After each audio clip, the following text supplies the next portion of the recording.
नमस्कार दोस्तों, मैं हूं डॉक्टर अनुराग दुबे और ई मीडिया वेब एंड ऐप के इस वीडियो में आप सभी का स्वागत करता हूं। दोस्तों, आज का जो ये वीडियो है ये इस विषय पर होने वाला है। कई लोगों को एक कंफ्यूजन तो हमेशा से रहता ही है। इस टॉपिक पर ऑलरेडी हम वीडियोस बना चुके हैं कि क्या एक न्यूज पोर्टल संचालक अपना प्रेस कार्ड जारी कर सकता है। इस विषय को लेकर डिटेल वीडियो हमारे चैनल पर उपलब्ध है। फिर भी ये सवाल जो है कई लोगों के मन में चलता रहता है कि क्या सही है क्या गलत है, और अगर हम एक न्यूज पोर्टल एक न्यूज वेबसाइट संचालक हैं तो हम क्या कर सकते हैं, हम किस तरीके से कार्ड जारी कर सकते हैं। तो दोस्तों, एक सीधा सा मैंने एक सरल तरीके से आपको बताने की कोशिश करता हूं कि अलग अलग तरह के प्रोफेशंस में अलग अलग तरह के कार्ड होते हैं।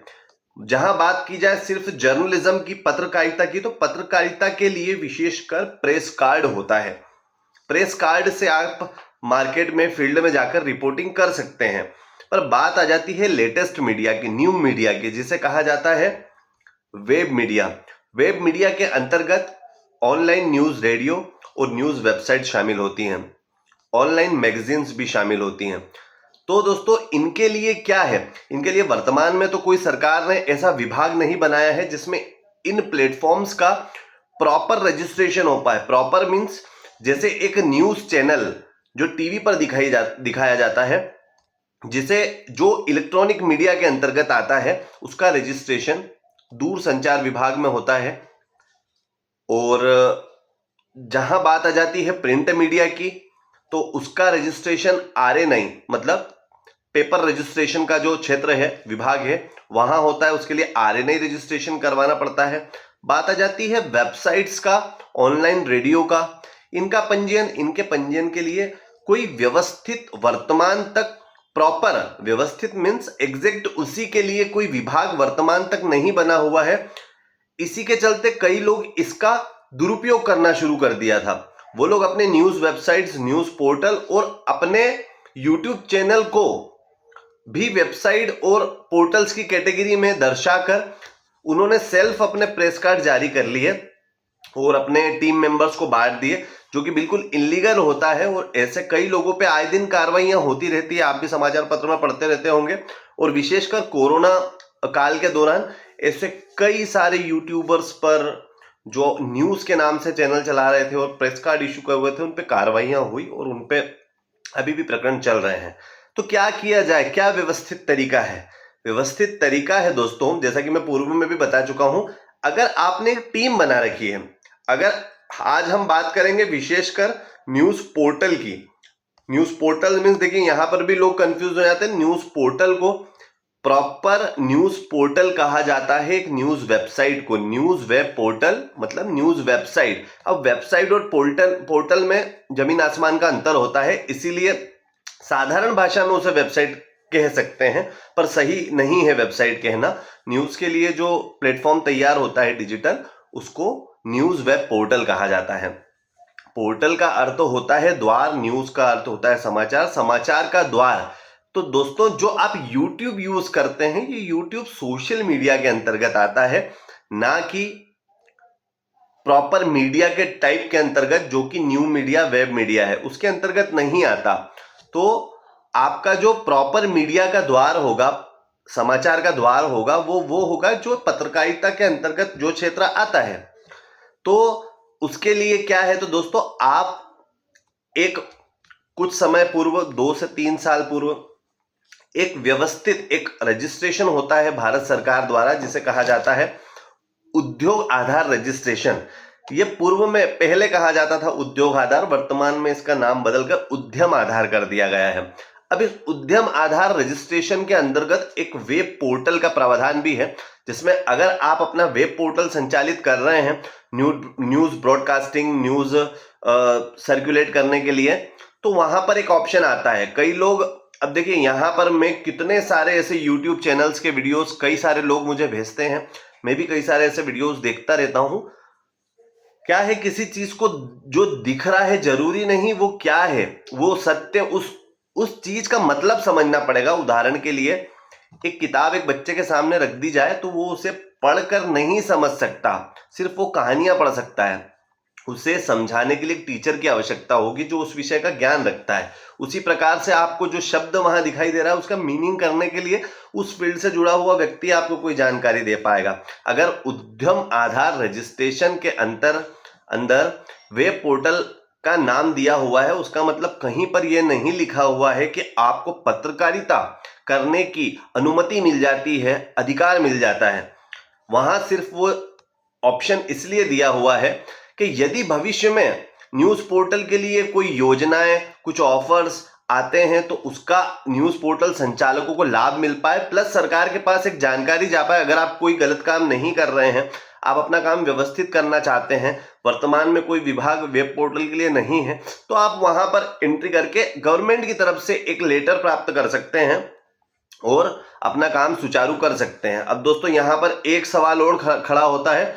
यूट्यूब पे कई महाज्ञानी लोग ऐसे हैं जिनको विशेषकर पत्रकारिता क्षेत्र का तो 5% भी ज्ञान नहीं है, और वो लोग पूरी प्रक्रिया बताते हैं कि इस तरीके से रजिस्ट्रेशन कर लीजिए, इस तरीके से यहां लॉगिन कीजिए, वहां पहली चीज दोस्तों यहां पर सावधानी वाली बात, आए दिन आप सुनते रहते हैं कहीं कुछ गड़बड़ हो गई, कहीं कुछ गड़बड़ हो गई, किसी का अकाउंट हैक हो गया, किसी की डिटेल वॉच हो गई, किसी का वीडियो देखकर किसी ऐसे व्यक्ति का जिसे उस फील्ड का कोई नॉलेज नहीं है और आप उसका वीडियो देखकर आप लॉगिन कर रहे हैं, आधार कार्ड के ओटीपी दे रहे हैं, तो दोस्तों थोड़ा सोच समझ का निर्णय आपको लेना होगा। पत्रकारिता जैसे क्षेत्र में आगे बढ़ने का प्रयास कर रहे हैं और इस तरह की चीजें नहीं करना है। आपको ये चीज समझना है किस व्यक्ति की बात सुनने में हमारा फायदा है, किस व्यक्ति की बात सही है, वो उस फील्ड से रिलेटेड है या नहीं। शुरुआत में ही मैंने जैसे आपको नाम बताया अपना, doctor Anurag Dubey, E media web and app पिछले 8 सालों से वेब मीडिया के क्षेत्र में काम कर रहा है। मैं पिछले 17 सालों से पत्रकार हूं, पत्रकारिता क्षेत्र में काम कर रहा हूं और पत्रकारिता एवं जनसंचार में मैंने पीएचडी की है, तो मुझे पत्रकारिता का ठीक ठाक नॉलेज है। मैं अच्छा नॉलेज नहीं बोल सकता, क्योंकि कोई भी व्यक्ति किसी भी क्षेत्र में काम कर रहा हो वो उसमें अपने को ना परफेक्ट बोल सकता है, न बोल सकता है कि मैं उस विषय के सारे ज्ञान का सर्वज्ञ हूं। ऐसा नहीं होता, पर हां ठीक जानकारी रखते हैं कुछ लोगों से जो इस तरह के बातें बताते हैं। तो दोस्तों वहां पर बात अब यही आ जाती है कि आप जब रजिस्ट्रेशन करते हैं कहां क्या करना है। मान लीजिए आपने YouTube पे कोई वीडियो देखकर रजिस्ट्रेशन की प्रक्रिया करी, वहां पर आपने कुछ भी ऑप्शन जो है वो ऑप्शन गलत फिल कर दिए, तो आपका करना न करना बराबर ही हुआ, वो तो वैसे भी किसी काम का नहीं रहा, आपने कुछ भी बना के तैयार कर लिया है। दोस्तों ऐसे व्यक्ति से रजिस्ट्रेशन या ऐसी संस्थान से, ऐसे कंपनी से रजिस्ट्रेशन करवाने की प्रक्रिया पर विशेष जोर दें जिनको उस चीज का विशेष अनुभव हो। वैसे तो एमएसएमई रजिस्ट्रेशन सरकार के द्वारा फ्री किया हुआ है, केवल जो आपको करके दे रहे हैं वो अपनी कुछ प्रोसेसिंग फीस ले सकते हैं। ई मीडिया वेब एंड ऐप से आप अपना न्यूज पोर्टल का रजिस्ट्रेशन करवा सकते हैं, न्यूज वेबसाइट का एमएसएमई रजिस्ट्रेशन करवा सकते हैं। साथ ही अगर आप ई मीडिया वेब एंड ऐप से न्यूज पोर्टल बनवाते हैं, वेबसाइट बनवाते हैं या एमएसएमई रजिस्ट्रेशन भी करवाते हैं, तो आपको एक डिजिटल मीडिया कार्ड, आपके जो न्यूज का नाम होगा, आपके वेब पोर्टल का जो नाम होगा, उसका एक डिजिटल मीडिया के कार्ड का पूरा डिजाइन भी करके दिया जाएगा, ताकि आपको उसमें क्या क्या पॉइंट्स होते हैं वो पॉइंट्स उसमें सारे मेंशन रहें, क्या व्यवस्थित कार्ड रहे। यहां पर अब मैंने ये बात बोली है तो मेरी जिम्मेदारी होती है कि मैं उस विषय को व्यवस्थित तरीके से आपको क्लियर भी करूं कि डिजिटल मीडिया कार्ड प्राप्त करने के बाद भी आपको कोई ऐसा अधिकार नहीं मिलता कि आप अपने आप को पत्रकार कहने लगे, आप अपने आप को फील्ड में जाकर प्रेस कार्ड उसको जताने लगे, दिखाने लगे। दोस्तों press card, digital media card और आईडी कार्ड, इन सभी में बहुत ज्यादा अंतर होते हैं, अलग अलग। उन्हें समझने के लिए एक डिटेल में भी वीडियो बना दिया जाएगा। वर्तमान में यह है कि हाँ, डिजिटल मीडिया कार्ड के माध्यम से एक मानव के जो अधिकार है, एक आम आदमी के जो अधिकार है, उसके तहत आपको किसी भी गतिविधि की कवरेज करने, समझिएगा मेरे हर शब्दों के हर टॉपिक के ऊपर वीडियोस अवेलेबल है हमारे चैनल पर, चैनल जरूर विजिट करें। न्यूज और गतिविधि में क्या अंतर होता है ये चीज भी मैंने डिटेल में समझा रखी है। कोई भी गतिविधि की कवरेज आप कर सकते हैं, आप मानव अधिकार के तहत जो जो कार्य कर सकते हैं, वो आप कार्य कर सकते हैं। तो दोस्तों यही, अगर आप इस विषय में और जानकारी चाहते हैं, आप हमारी पेड कंसल्टेंसी भी ले सकते हैं। आप हमारे व्हाट्सएप नंबर पर संपर्क कर सकते हैं 7999906109। साथ ही अगर आपको न्यूज पोर्टल बनवाना हो विथ आपके एमएसएमई रजिस्ट्रेशन, जिसके साथ में आपको लेटेस्ट फीचर्स के साथ में बेहतरीन न्यूज पोर्टल बनाकर दिया जाएगा, हमारा सर्विस सपोर्ट आपको रहेगा, हमारी टीम का आपको टेक्निकल सपोर्ट रहेगा, कभी भी कोई दिक्कत आती है तो उसका सॉल्यूशन आपको मिलेगा। साथ में मीडिया की जानकारी भी समय समय पर मिलेगी। अभी कुछ समय से विशेष ऑफर चल रहे हैं, लंबे समय तक अभी उसको हम कंटिन्यू ये भी रखेंगे। प्राइस हमारा वही रहेगा जो पुराना था, 5500 रुपए। 5500 रुपए में ही आपको न्यूज पोर्टल बनाकर दिया जाएगा कंप्लीट। उसमें जितने एडवांस फीचर अभी पिछले वीडियोस में बताए हैं वो भी दिए जाएंगे। उसके साथ में यह ऑफर भी दिया जा रहा है इस वीडियो में कि आपको आपका एमएसएमई रजिस्ट्रेशन भी पोर्टल का करके दिया जाएगा, डिजिटल मीडिया कार्ड भी बना के दिया जाएगा, और भी कई सारी चीजें करके दी जाएंगी। इस वीडियो को देख के आने वाले जितने 20 कस्टमर रहेंगे उन सभी को मेरे द्वारा लिखी गई मीडिया की 2 बुक्स भी दी जाएंगी। 10 कस्टमर्स को 2 बुक दी जाएंगी, 20 कस्टमर्स को 1 बुक दी जाएगी।